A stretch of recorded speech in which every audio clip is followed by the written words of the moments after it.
better? That seems like it's probably better. Tell me if you can hear me. This is what I get for just randomly switching what piece of software I'm using.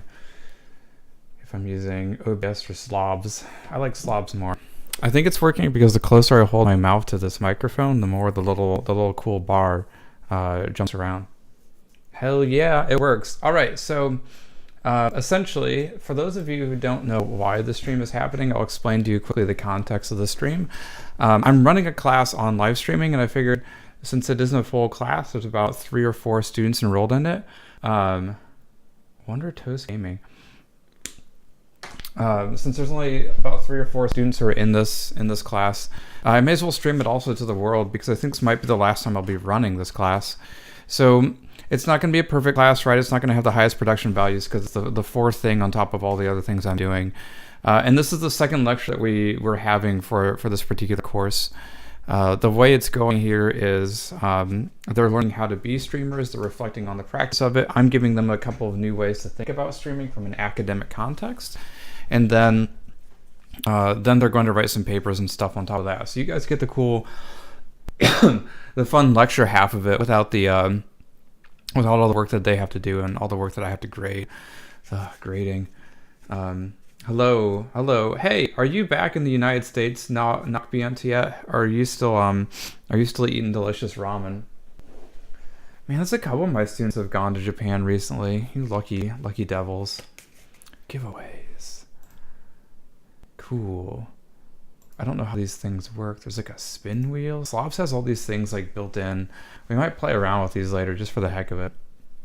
Eating ramen for another 5 days. All right, so I'll be seeing you like very tired and jet lagged next week then. Cool. So we're gonna hop into it. I've got 3 lectures that I want to give today. One of which oh my God, what is your problem? We'll get back to you. One of which I'd kind of given the last time I streamed. I think I might have streamed on YouTube that time. Well, this ain't great. Let's swap that. And let me get back to Slob so I can see people talking to me. So before, when I started this, I essentially gave a variation of the presentation I actually gave with Just Playing also, which was why to go about streaming, how to go about streaming, all that kind of stuff. So some of these slides we flew through before, and I talked about like, hey, you should think about Slobs or Streamlabs. You should think about XSplit your microphone. Your microphone is really important. We talked about cameras and overlays, and we talked a little bit about how they should approach streaming. Like, how do I get hyped up for things? How do I get into the pre-stream ritual? How do I get used to this particular way of interacting with people? It's really weird. I have this website called Twitch Strike, which I thought was really funny of like, hey, what might you approach? And then we talked a little bit about defining success also. So we talked about things like, hey, if you're focusing on the numbers of the money, you're doing it wrong. Many of the marginally popular streamers I know do it essentially because they're there for the people, the community, and the fun that they're having, not the fact that they're making money. In fact, many of them wind up losing money on this. A couple of my close friends wind up losing money on this quite regularly, actually. Oh, by the way, if you guys are listening, can you tell me when this microphone bugs out? Because it likely is going to bug out, and all I got to do is unplug it and replug it, but it takes time. Cool. So we talked about that. We talked about the fact that they have to engage, and then what I realized was I didn't go through my quick discussion of what is actually on there, right? So what's up there?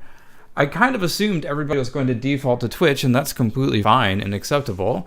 We're going to actually talk a little bit about the history of Twitch. I don't go as in detail as I'd like to, and since this class isn't running full again, I don't have the reason to invest in that history as much as I would love to, actually. Other people have done a great job with doing some of that work also. But Twitch is the big one, right? Twitch is the one that eats up about, what is it? Like the 4th largest user of internet traffic on the world, and at least in the United States. 3rd largest I had here. Traffic. I was so bad. I'm probably still really bad at my slides. I feel like I've gotten better at it. There's a high user base and there's a Twitch culture. Y'all are on Twitch, so you already know about Twitch, right? Like this one isn't particularly hard to understand. And it's the big one in the room, right? It's the one that kind of like throws its weight at. Man, I don't care, Nintendo. I care a little bit, I guess. But like this is Twitch, right? So you can come to Twitch, you can go to browse, and you can see that there are a ton of games here, with some of them having a significant number of viewers, 244. Probably would be more viewers, right? But the biggest of games is happening today. You can see a couple of the people that I also follow over here, right? Because I study them. Sorry, Schmelly or Control Art. At some point I studied you. Maybe, I don't know why I follow some of these people, to be completely honest. So Twitch is the big one. After that, actually, is YouTube, which I had forgotten about, so I think it's further down in this list here. YouTube. YouTube actually has a high user count. I really wish I could have it default that way. Whoa, now I've got two of the same. YouTube has a high user count. What I kind of like about YouTube is it automatically archives videos. I personally feel like it has low discoverability, but I don't think that's actually the case, and maybe some other... wow, that's not great at all. Maybe some other streamers who are in here can discuss YouTube, or people who have engaged with YouTube more often can deal with this. But especially since we're coming from this mostly from the mindset of gaming. Oh my god, I cannot spell gaming, YouTube. If you go to youtube.com/gaming, you're going to see a front end that attempts to do sort of discoverability stuff, sort of like Twitch. So you can come here, you can look for specific genres. There are certain things coming in there. It might be like a live version of gaming too, I forget. These particular channels are see all. These particular channels are all live, right? So I found it to just be a harder to use interface than when I'm going in and trying to figure out Twitch. Like Twitch makes sense to me. This is the same thing as Twitch, right? I can click on, I don't even know what's going on here, some sort of bubblegum simulator. There's a lot of crazy stuff happening here. And the interface is very similar to what we see on Twitch also, right? We've got our stream over here.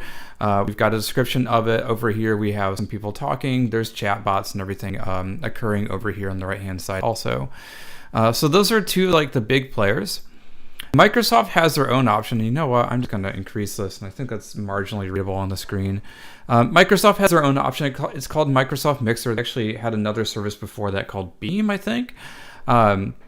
Right now, since they're relatively small, they can provide essentially little to no lag time and extension in streams. So Twitch is getting better at this too, I think. But when I was streaming on Mixer before, I was testing it out, and I streamed from my phone. And I was able to essentially play the game on my phone without looking at my phone. I was just watching my stream. The lag between it was so low. That's one of their major things, is that, like, you can enable it so it's as fast as possible. There's an emphasis on extensions. They're really highly tied into extensions in a way that Twitch is still trying to build up a culture around. And there's also a smaller number of viewers on Mixer than there are on YouTube or Twitch, which might not always be a bad thing. The requirements for getting to, like, a partnership level with Mixer are also lower. So if we go take a look real quick at Mixer, you'll see that this one kind of replicates the same sort of look that Twitch had going before. And no, I don't want to play this. So we have, wow, I really didn't want to play that. We have here in the front a couple of featured streams that are curated by Mixer themselves. Over here we have a couple of top games, Fortnite. You'll note here is a factor of 10 smaller than the same Fortnite on Twitch, right? Browse. 140,000 viewers. We have 11,000. So yeah, a factor of 10 less on Fortnite here on Mixer. So that's kind of what we're looking for in terms of, or what you're looking at here. But Mixer does, oh my gosh, yeah, please, I hate modern web design. Ooh, Final Fantasy 14, informative. You'll note here that even down here we've got, like, some little buttons here that make use of these things called embers. I have a ton of them because I left my stream up forever while I was streaming during Global Game Jam last weekend. But these embers kind of, like, they play into the games, they play into the overlays in ways that Twitch doesn't always interact with. So that was Mixer. There's another offering out there called Caffeine that I honestly dislike enough that I don't feel like talking about, but I would recommend any of you to go take a look at, because Caffeine is making some very strategic partnerships that I think might go somewhere in the future. So Caffeine might be one that it's worth looking at. the trade-offs that you're making here, if you're beginning as a streamer, right, is do I get that first mover advantage, and do I get that discoverability advantage or not? On Twitch, you're fighting against everyone. Like everyone's on Twitch because that's where all the people are. On Caffeine, if it begins to grow and begins to get enough people using it, you're more discoverable, and like you might grow a little bit faster there than your difficulty of discovering on Twitch. But you would also have a cap on how big you're going to go. For many people, I don't think that's actually a problem, and potentially finding one of these other services and working with them might work to your benefit.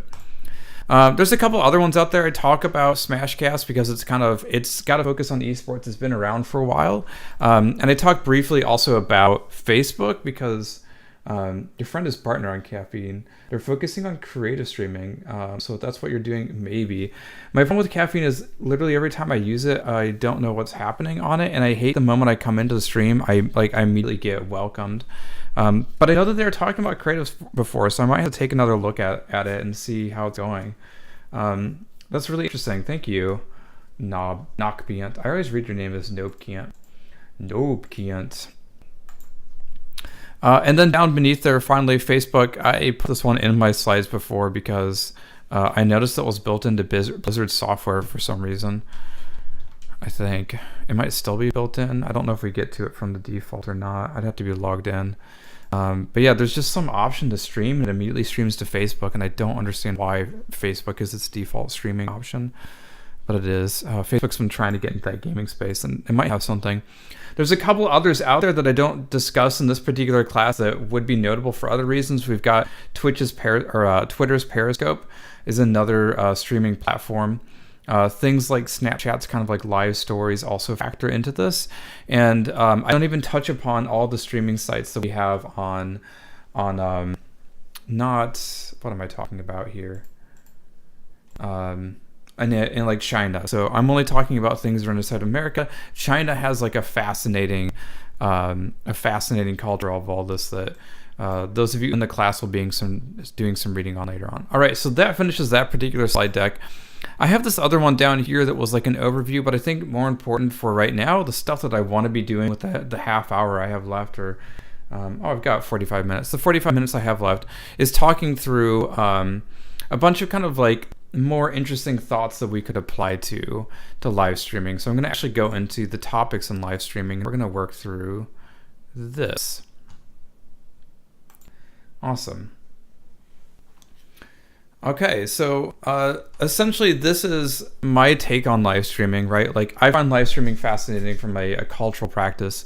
And so it's fun to understand like, hey, what's really going on here? Why are these things happening? How can we think about this and think differently about it also? Or at least understand the phenomenon so we go to engage with it in our thinking it's understandable.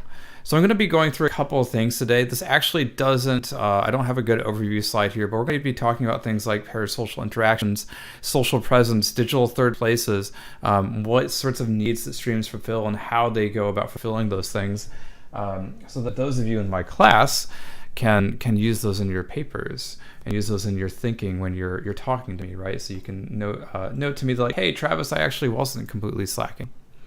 So a couple of things. I'm going to start off. One of the first questions that we kind of asked as an academic community when we went to live streams was, you know what, this is weird. What's up with this, right? Some people got it. Some people were already watching live streams, but a lot of them were like me.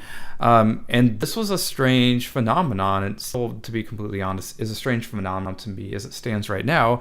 And here I am live streaming to people with random people subscribing to me. Please stop. Like, I understand the phenomenon now, but back in the day, it was a joke in my class. I was like, you know what? What if I streamed myself? Would any of you guys watch? And I kind of joked about it because I didn't understand what it was and why it's happening. Now, by the way, there are actually people that do this. They stream themselves teaching.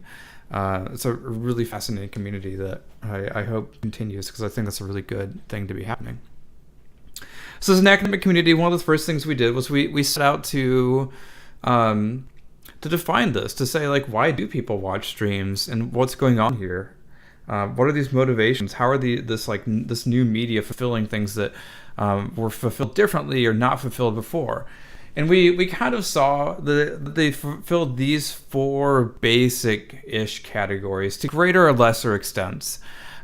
They definitely fulfill knowledge needs, and that was what kind of got me interested in live streams to begin with. They certainly fulfill companionship needs, and we're going to talk about that a lot.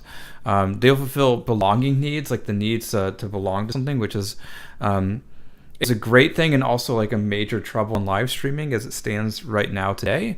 And then finally, they fulfill like this need for just having people around, and we'll talk about like what that means and how we might like manipulate that in the future. And my button press didn't move forward in the slides. So the way that we initially went about defining this or figuring out like what needs streams to fill and all that is we applied this old media theory that I believe, don't quote me on this, I'd have to go back and do my memory refresher because I don't have the best memory, my friends. But it fulfilled this, we used this theory called uses and gratifications. And I think originally we used this for like books or magazines or printed media. So we're like, why do people read? Why do people read? And they came up with like these 5 general areas. They've changed and shifted over time as we've looked at new media. So like, why do people listen to the radio? Why do people watch the television? I don't know if someone has to have applied uses and gratifications to like interactive media. Like, why do people play the Fortnites? But the general theory essentially seeks to explain why people use certain media, and we do it through this, like, just asking them a bunch of questions and doing a bunch of math on it. If you come to grad school, that's the kind of stuff you'd be doing, right? But otherwise, I'm just going to explain it that way. We ask a bunch of questions, we do a bunch of math with it. It originally was used for kind of mass media. Did you mention the concept of parasocial relationships with this? Yes, we're going to touch upon parasocial relationships here, and we're going to hit them again in another set of slides because they're super fascinating to me. The fact that like you can develop a crush on Harry Potter is just like really funny to me, and really interesting to me. Funny, like it can be both, right? Like, and I think things that are funny are typically, honestly, some of the more interesting things in the world. But whatever. Cool. So, those of you in my class. Did I answer your question, by the way, Chagan Crates? Those of you in my class have had to read the paper, right? I've uploaded it. It's a really good paper. It's got a lot of like mathy stuff that I expected you to just kind of like glaze over your eyes and go beyond. And to be completely honest, most people, like most researchers, they look at them, they look at the weightings real quick, and they're like, okay, cool. Looks like it mostly checks out. I'll assume that the reviewers did the hard work of verifying that this math actually is good. So yeah, you're supposed to like essentially like skim over that particular part. So they focus on these 5 particular needs: information, status, social needs, friendship needs, and community needs. And I worked into this particular slide set. The future studies have kind of confirmed these results also. So I've seen future uses and gratifications surveys that essentially are echoing what we're going to be talking about today. Like other kind of ethnographic style stuff also echoes this. I think as I talk through it, your own kind of anecdotal data, anecdata is also going to confirm this. So I've seen it just like these things definitely come up time and again. So let's move on. We're going to talk about the information needs first. These were actually the needs that were most interesting to me to begin with. That was the reason why I started studying streaming, because I started studying streaming of like, hey, I know that people go to live streams to learn. I don't know exactly what they're there to learn, but I also find it fascinating that people are streaming themselves writing programming. What kind of learning is happening here? Why are these things happening? And I'm sitting here with my headphones on. Good grief. Much better. All right. Oh my God, this is much better. I don't look like a total dweeb. Yeah, so essentially what's happening here is that people come to live streams to kind of sample experiences and see what other people with more skill are doing. These are 2 things. Like either I'm like, I've never played Warframe, but I wonder if I'd like to play Warframe.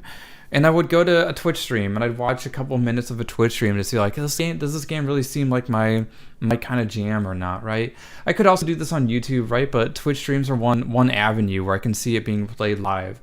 Instead of like, okay, I'm not 100% certain if this YouTube is like specially like hand-picked pieces that look really, really good, and maybe the game actually doesn't reflect it. If I come to the live stream, I'm gonna get another version.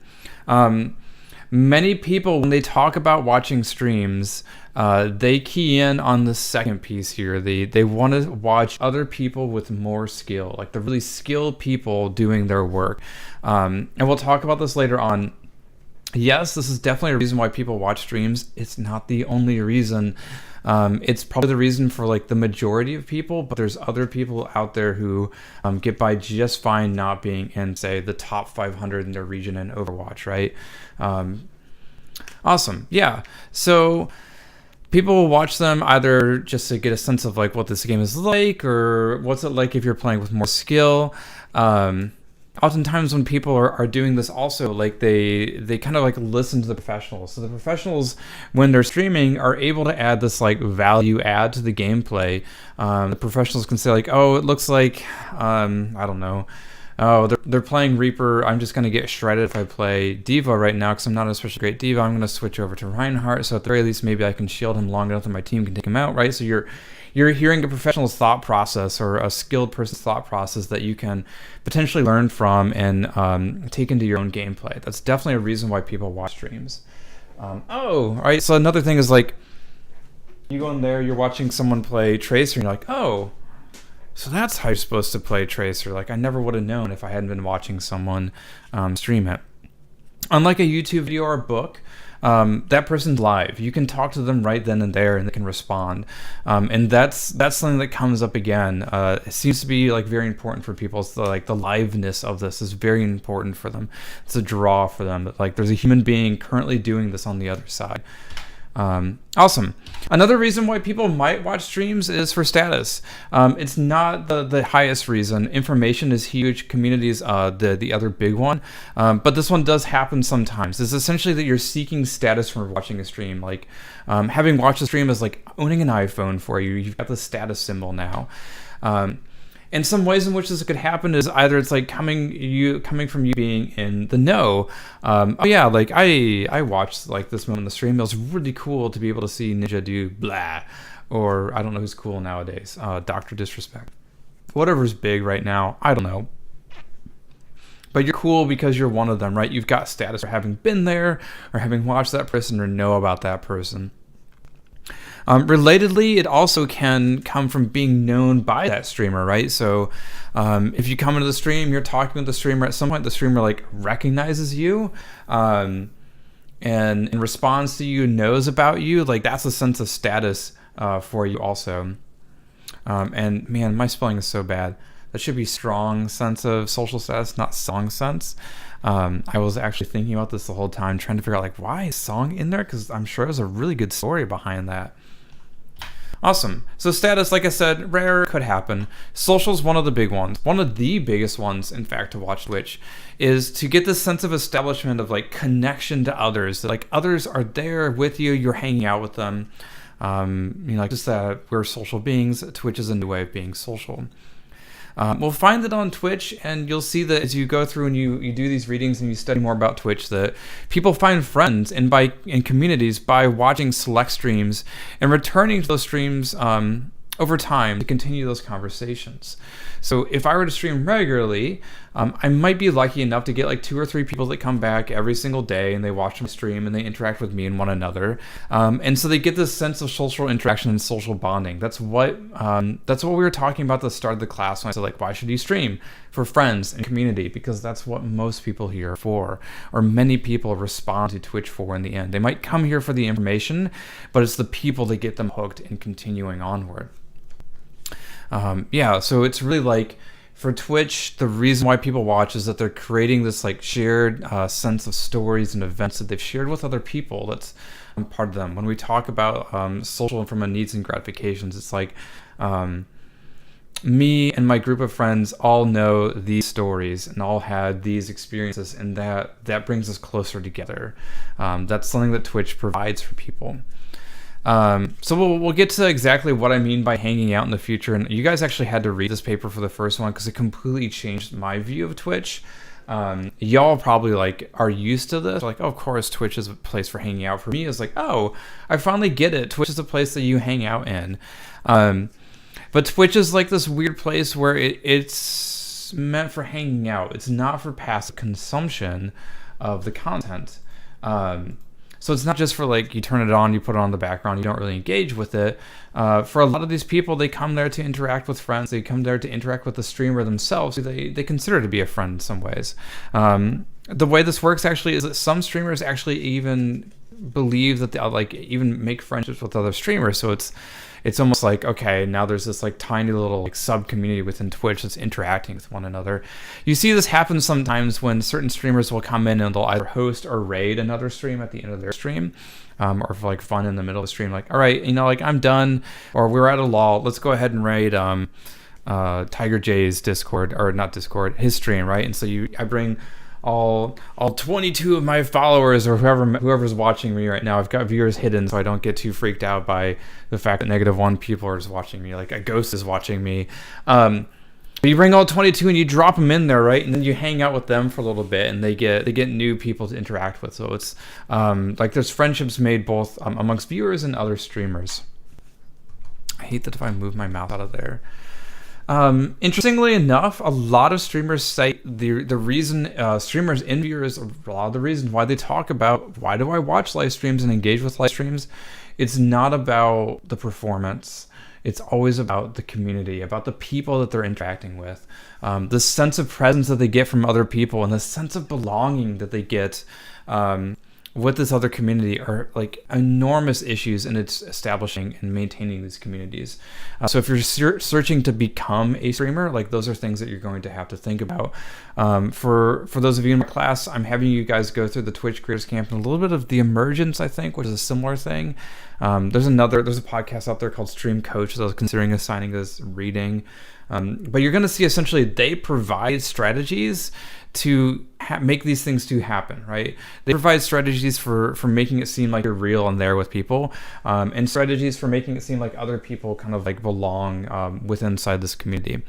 I put community there in air quotes, scare quotes, by the way, because community has a very different meaning in academic context, which I'm slowly beginning to understand.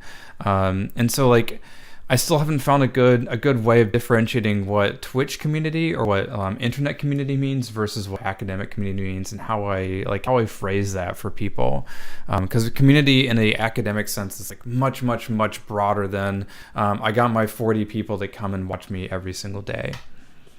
All right, so this is where that paper comes in. I signed this paper. It was Hamari and others, right? I think Hamari's the name. No, that was, oh my gosh, Hamilton and others.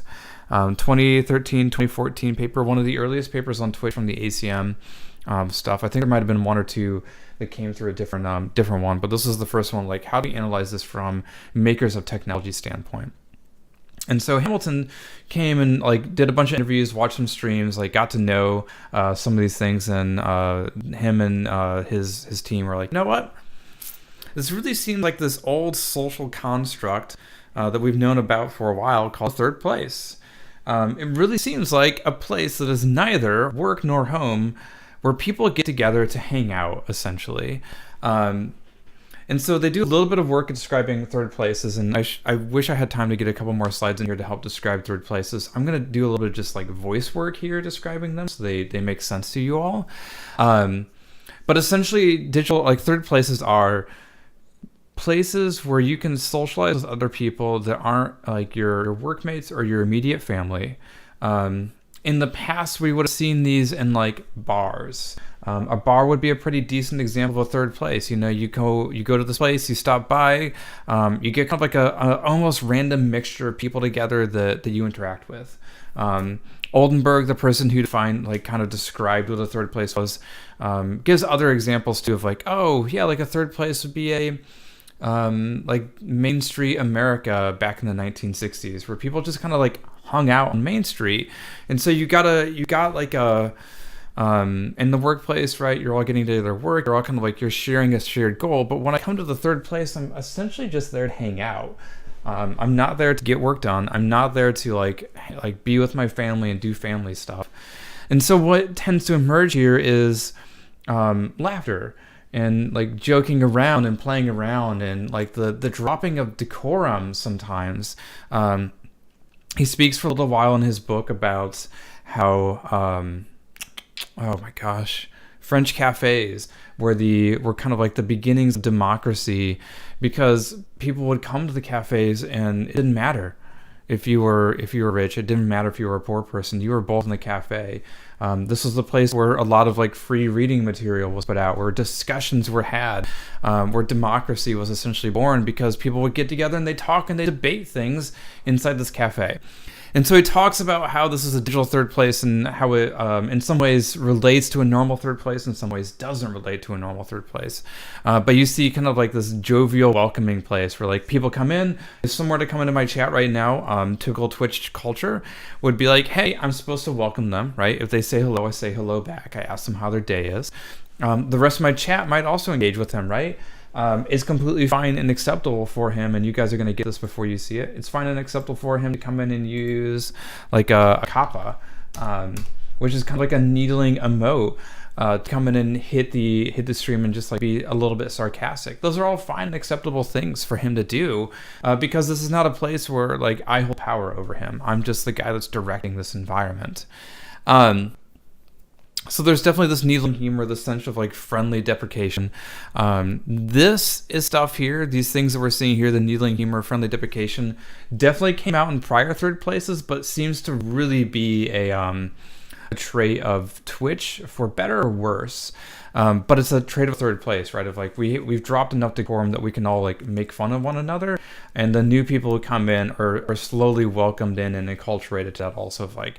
You understand that's a type of like loving making fun of one another. That cross-boundary space is also what I talked about, right? So I don't know who's watching, right? Well, I probably know most of who's watching. But you know what? The ex-president of the United States could come in here and watch also, and it's cool that Obama would be watching, but he's still just another of the viewers here. And so it's a cross-boundary space where he's allowed to like partake, but he's also just one of the guys while he's here. So that's a quick take on a third place. I highly recommend that you go out and do a little bit of reading on it, because I find it fascinating. And if any of you are my students and want to read the book, rad, come to my office. I'll give the book over there. If you go take a look at some other examples of third places, barbershops are a great example also. Like people just get together and they chat in barbershops. And so when you go to the Wikipedia article on third place, this is the image that pops up. Cool, third places. Now, another thing, if you go back to my particular research agenda, what I've been doing with my life for a while, you can actually go back and find my old master's thesis where I key in on this concept of social presence, which I still find really fascinating, and I actually find fascinating from a streaming standpoint also, because we know that streaming is a form of producing social presence and like the strongest form of social presence that we can make. If we were to define social presence, it's essentially of someone else being there, like being with you. So in this case, right, I'm streaming to you. You have my face cam. You also have my voice. So you have these things of like Travis is there. He's clearly with me. He's clearly like interacting with me and engaging with me. So you've got like a fairly strong sense of social presence. The only thing that actually increases the sense of social presence beyond voice and video is physical presence. So video is great for it, wonderful for it. Interesting things about this is that social presence actually affects levels of trust and connection. I could actually have entire slides on this, and I probably should, discussing like all the weird features of presence, because I also can tell you that these two factors right here are affected by time also.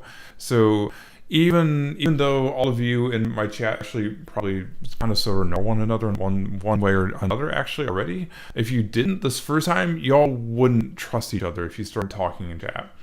But after a day, after a week, after a month, a couple hours of interacting with one another, you would actually have a fierce sense of trust and connection to the other people, and in some cases actually stronger than if you knew these people in real life, due to the way that pseudo anonymity affects our disclosure on the internet. Super fascinating stuff.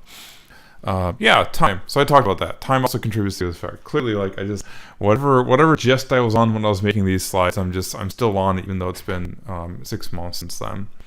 So that's a thing called social presence. Presence is still sort of studied in the what would you call it, the internet world, we still do our best to kind of like, okay, what are the factors of presence? But we've moved on into we understand that these things affect presence. Now if we have high or low presence, what's going on here and how is it mediated?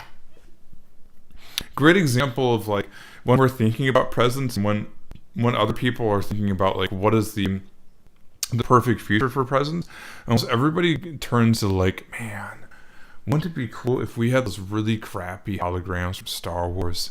But it's an example of presence too, of like you have this thing that takes up physical space that you can kind of like look at and interact with.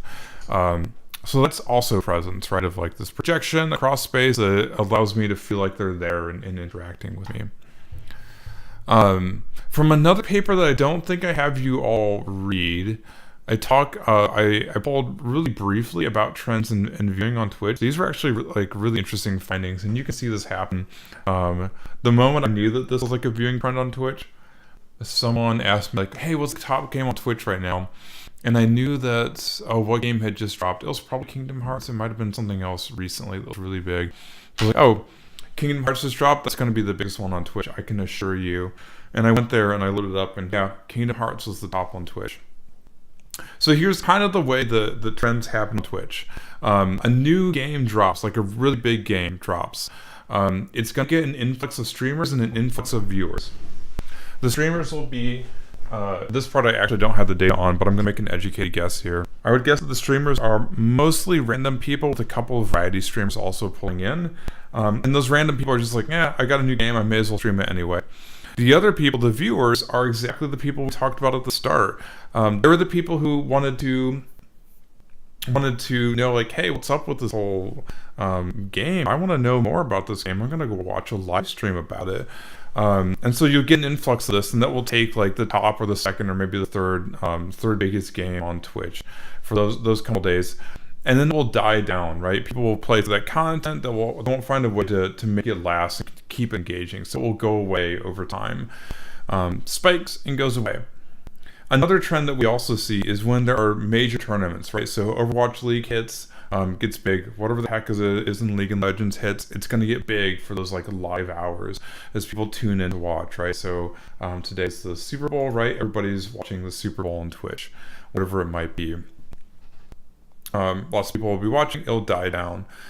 Finally, the second thing, if we're going from about Eastern Standard Time, the most viewers are going to come to you at night around 7 p.m. And they're going to stick around, like the height of viewers are going to stick around from 7 p.m. until 2 a.m. Eastern Standard Time. So you have that, 7 hour time block in which like the most viewers will be on Twitch, and then it dies down and then it gets big again and it dies down again. It's kind of, it follows like a day and night cycle. You can hit a second audience, right? There's another big audience over in Europe, and I see a lot of people specifically streaming in the mornings to catch their European folk. Some interesting things here that I don't have in a paper, but I'm pulling from TwitchCon 17.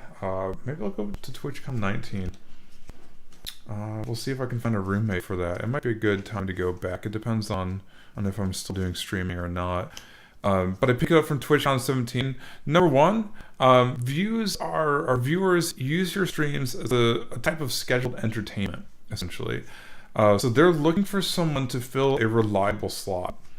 Because it takes work, if I had to guess at this right, it takes work to find someone who they like, that they want to continue to watch. And so if you're not regular, they're going to move away. Oh, thank you.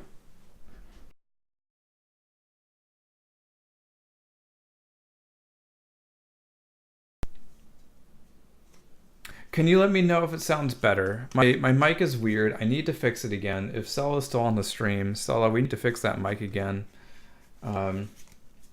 Please, Chagan or Nokian, just let me know when it goes low. All I gotta do right now to fix it is unplug it and replug it, and it fixes that issue. It's something buried deep inside of Windows sampling rate that I need to go fix, and Stella figured it out for me once, and I'm sure she can figure it out for me again. Yeah, it's super strange. It's also like I had to go back into the old version of Windows because it doesn't let me change that particular setting. on this version of Windows. So the Windows 10 UI looks the same, but I have to go back into the, like, I don't know, the non-Windows 10 hidden file structure stuff. Yeah, so I unplugged it and replugged it in. I think that's what fixed it. Just let me know if it gets low again, Jagan. But yeah, there's like some weird hidden feature setting that I can go in and change and get the sampling rate set, because it's trying to, like, at some point it tries to sample at the wrong rate and it just gets weird. Yeah, if you can help me too. Stella actually is the one. She works for a mic company, and got me this mic, which is super rad, and I love the mic to death, because it's blue and looks fancy. I think it's more power than I need, and I'll figure it all out at some point. Navcamp, maybe you and Stella can get me actually all hooked up with finally figuring out all this audio stuff. Now that I'm getting back into streaming. Okay, so back to the slide. It's scheduled entertainment. So when people say pick a time, pick a schedule, and stick with it, this is why. People are going to look for you to fill certain times in their day, and if you're not filling those times in their day, they're not going to watch you. Other interesting things that I learned from doing my interviews, so I know this from talking to people. You guys are potentially paying a fair amount of attention to this stream, because it's sort of a class for some of you. For other people, and I think I got a couple extra ones watching the stream, I'm not certain, again, viewers are hidden. For other people, I don't know, they might just put this on the side and listen to me talk. They'll listen to it like it's a podcast. And so that's why I talked about audio being so important. A lot of people are just going to check it onto the side, not actually pay attention to the video, and just engage with the audio itself. One of the researchers at TwitchCon, I wish I remembered her name, because she had the most amazing way of describing Twitch to me. She described Twitch as social ambiance. And I think this is a really good way to think about Twitch. Sometimes, yes, you have people to talk to. Other time, essentially, you are like those radio waves being broadcast out into space. You're just, I'm here, we're alive. If you listen to me, you will know that you are also alive too, right? Like social ambience, that coffee shop noise, the sound of people driving by outside. I know that some people come home, they turn on the TV, and they leave the TV on because they just need that sound. Like the sound of other things happening around them is comforting to them. It's not for me. It drives me up a wall, actually. But some people need that, and some people use Twitch as that. I actually know someone who uses Twitch as a way to go to sleep. So maybe that can be your particular deal, right? You just you're like streams to sleep by. I'm so boring, people. Just listen to the stream and you'll be put to sleep. I've been told actually I have a voice like that, so maybe that's what it is. Sometimes also intently. So sometimes people do pay very close attention to their stream if you're doing something interesting or unique. If they think they can learn from your stream, sometimes, yeah, they'll come in and they will like sit down and glare at it and like study it and like go back to the VODs and restudy it over and over again. Viewer types. Do we have time for this? We do. Okay, cool. So viewer types. This one's going to come with a little caveat, but I like thinking about this because it helps me think about the type of people that you might be getting inside of your streams and how you might go about keeping them there. I'm pulling this from a paper called StarCraft from the Stands. Y'all in my class had to read this one too. If not this week, pretty soon you're going to have to read it. This one's really, really, really good, actually. Okay, it's pretty good, right? Like it gives you a good taxonomy of ways to think about why people might watch your stream. And that's good working material at the very least.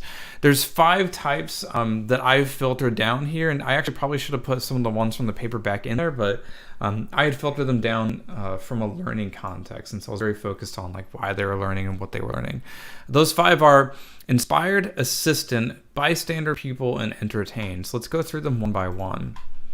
Bystander. This is an interesting one, right? So for me, a lot of sports is kind of like this, right? Like I happen to be around, right? There's a soccer game on the TV, so I'll turn my head towards the soccer game and pay attention to it because it's better than watching nothing, right? Like that's cool. So some people might happen across your stream and they might just be like, well, that's a thing.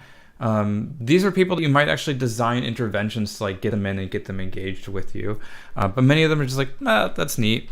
I I forget if it's Bystander. Someone had a really good point, and it was Bystander or Entertain. They're described in the paper as like the girlfriend who doesn't understand, and that's just a really difficult way to situate this. It makes sense, right? It's one metaphor to do it, but we could have had other metaphors, such as the one that I had. We're just like, yeah, that's cool. Like, you just happen to like walk by a StarCraft tournament, and you're not a person who cares about that at all. You're really into like dog hunting or whatever, birding, and so you're like, oh, that's neat. Like, these are a bunch of weirdos doing some weird stuff, and I really don't understand what's happening. Other interesting ones, especially if you're a game player, the inspired viewer type. These are people that people often think about, like, who are the people that are watching a Twitch stream? They're the inspired, right?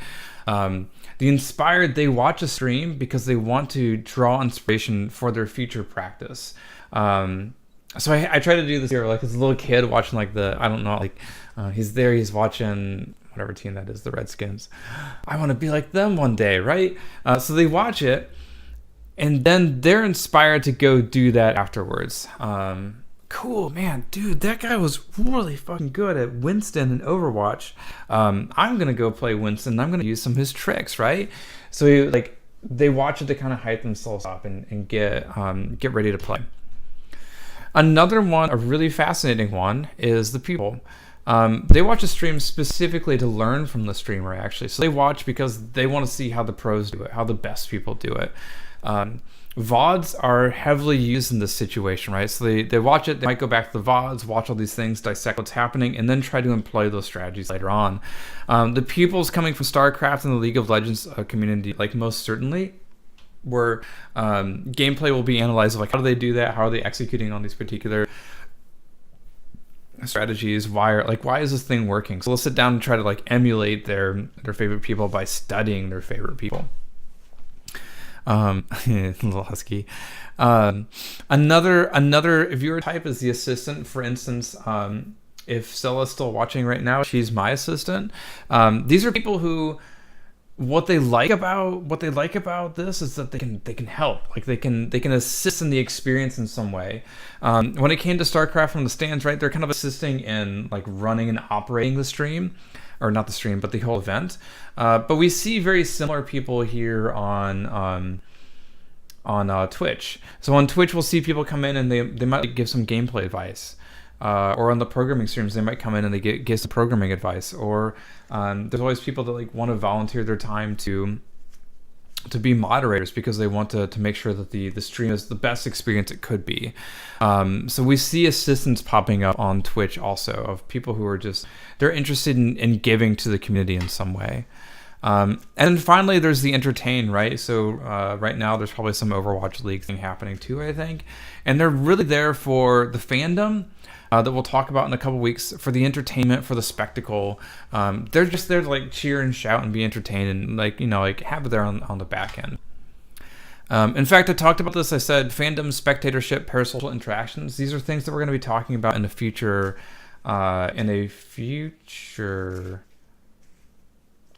Words are not working with me today. 7 o'clock on Sunday might not have been the best choice, Travis. In a future lecture. They're actually super important to the study of streaming, like to understand streaming, especially at the big levels. We need to understand these three things. And I'm not going to go through these slides actually. So that's it for lecture today. We'll come back to these in the future. Major things to come through there, like there's types of viewers that you are dealing with inside a stream. Streams are watched in different ways. So people use them in different ways. There's this concept called social presence that you can increase by always being on. Streams are a third place, and always kind of like be thinking about them and treating them as a third place. And there's certain reasons why people are using streams, right? So these particular uses and gratifications. We'll dive into some more of these other concepts in the future, but those are some of the first things to be thinking about here. Now for the end of the class, real quickly, this is not entertaining for the rest of you. We're heading, I believe, into week 4, week 5.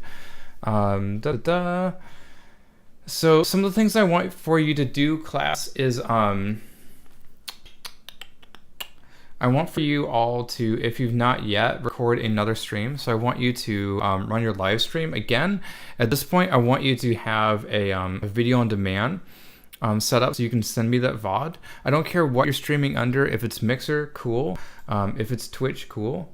Is the PowerPoint up on Canvas? No, it's not, because I was just editing it before now. I will be uploading that and the other couple I've used in this class so far to Canvas in a second. So I want you to record another one. I want you to include some technology in some way. Using overlays are a big thing. Setting up some like little bit of chat is another thing. Considering like how are you entertaining these things? How can you make this feel more like a third place is a really good way to do this. Or how can I target this more towards the people who are doing this for social ambience? Or how can I target this more towards people who are looking for information, right? Depending on how you're positioning your stream. I would like for you to start reflecting on that and see how you can work these theories into your own concept of streaming. In addition to that, I want you all to and I think this was from week 3. If you've not yet already, watch a stream from someone you wouldn't watch normally and write a report. The things that I want you hitting inside this report include like what you saw, what surprised you, what you are learning from that stream, how you might go about streaming that differently in the future. And if you were also seeing similarities inside the stream. So, hey, some of these things I'm seeing here are like really similar to what I've been seeing before, but this was really different, and that's actually really interesting to me. And I'm thinking about working that into my streams in this way. I think for next week also, yes. And then I also want you, well, we'll have you guys do the paper if you haven't. We'll be catching up here. I'm a little bit behind, right, because I went to the wedding a couple weeks ago, and then last week was Global Game Jam. So we're catching up. We're finally getting back on track here. I think this is going to work really well for our situation. Any last questions? I'm going to give it a second because I know that there's a little bit of lag. Actually, I could just write it here. Any last questions? And then that will pop up. Yo, what up, Twitch? Maybe we'll just play some games here. Soon the stream is going to transition into Overwatch. All right, question. Oh wait. Oh dang. Dang-a-lang-a-doo-dah. I can turn on some music here. Let me get these PowerPoints uploaded while streaming class reading. We'll make a new folder. Streaming class PowerPoints. I'll have no Wi-Fi after today until I return. If streaming is impossible, what should I do instead? I understand your situation. Just postpone. You're gonna have to backload some of your work. Are you busy? So that's probably gonna be another light week when you can catch up in that way. Does that sound good? And then those 3 PowerPoints should now be uploaded in the Files tab. They are slowly uploading. Go figure, if you're streaming, it affects your upload speeds. Perfect. All right, rest of class, it's been wonderful talking to you, and some of you might be catching up on this later on. This was actually super rad, and I kind of enjoyed doing this, so thanks for putting up with my weird decision to stream this off. Otherwise, I'll talk to